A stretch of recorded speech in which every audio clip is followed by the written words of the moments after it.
ആധാർ എടുക്കാൻ കഴിയാത്തതിനാൽ 3 വർഷത്തോളമായി വികലാംഗ പെൻഷൻ നിലച്ച 54-കാരിയായ ബീവി മരുന്ന് വാങ്ങാൻ പോലും കഴിയാതെ ജീവിതം വഴിമുട്ടിയ നിലയിലാണ്.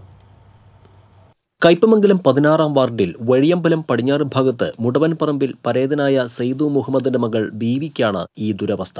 ശരീരം മുഴുവൻ തളർന്ന ഇവർ 35 വർഷത്തോളമായി നരകയാതനയിലാണ് ജീവിതം കഴിച്ചുകൂട്ടുന്നത്. കിടക്കുന്നിടത്തു നിന്നും എഴുന്നേറ്റിരിക്കാനോ പ്രാഥമിക ആവശ്യങ്ങൾ നിറവേറ്റാനോ പോലും രണ്ടാളുടെ സഹായം വേണം. പരസഹായത്തോടെ എഴുന്നേറ്റാൽ എല്ല് നുറുങ്ങുന്ന വേദനയും. പിതാവ് മരിച്ച ശേഷം സഹോദരി സുബൈദയാണ് ഇവരെ നോക്കുന്നത്.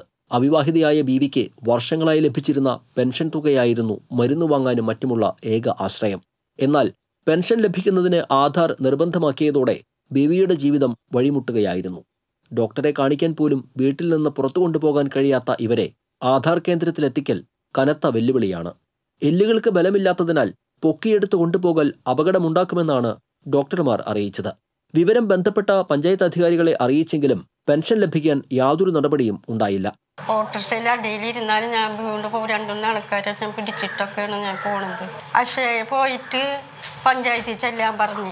പഞ്ചായത്തിൽ നിന്ന് മേഡത്തിന് എല്ലാം കുറേ കടലാസൊക്കെ എഴുതി കൊടുത്ത് ചെയ്ത് ശരിയാവും എന്ന് പറഞ്ഞിട്ട് ഇതുവരെ കിട്ടിയിട്ടില്ല.